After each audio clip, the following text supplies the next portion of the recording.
আজ ভোরে ইন্দোনেশিয়ার পূর্বাঞ্চলীয় ফ্লোরেন্স দ্বীপের উপকূলে ৭.৭ মাত্রার একটি শক্তিশালী ভূমিকম্প আঘাত হানে। এতে অন্তত ২০ জন নিহত এবং আরও অনেকে ধসে পড়া ভবনের নিচে আটকা পড়েছেন। ভূমিধসে রাস্তাঘাট অবরুদ্ধ হয়ে পড়ে এবং সুনামির আশঙ্কায় বাসিন্দারা উঁচু স্থানে পালিয়ে যান।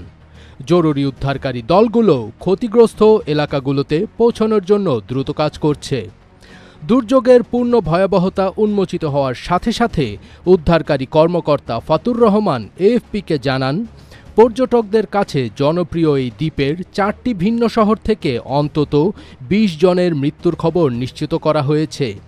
সবচেয়ে ক্ষতিগ্রস্ত এলাকা নাগেকেও রিজেন্সির দিকে যাওয়ার পথে একটি নৌকা থেকে টেলিফোনে ফাতুর বলেন, আমরা যে প্রতিবেদন পেয়েছি তাতে ২০ জন মারা গেছেন, ৬ জন আহত হয়েছেন এবং ২ জন এখনও ধ্বংসস্তূপের নিচে চাপা পড়ে রয়েছেন।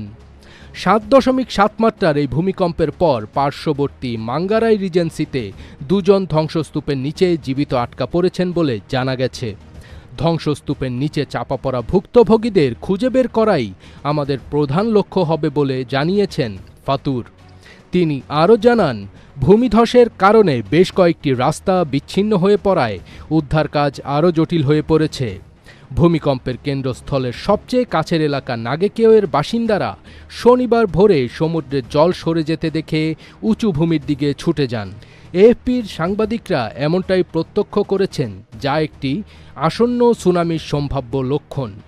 পরে সুনামি সতর্কতা তুলে নেওয়া হলেও আফটারশকের ভয়ে ক্ষতিগ্রস্ত ভবনগুলোতে ফিরে না যাওয়ার জন্য লোকজনকে সতর্ক করা হয়।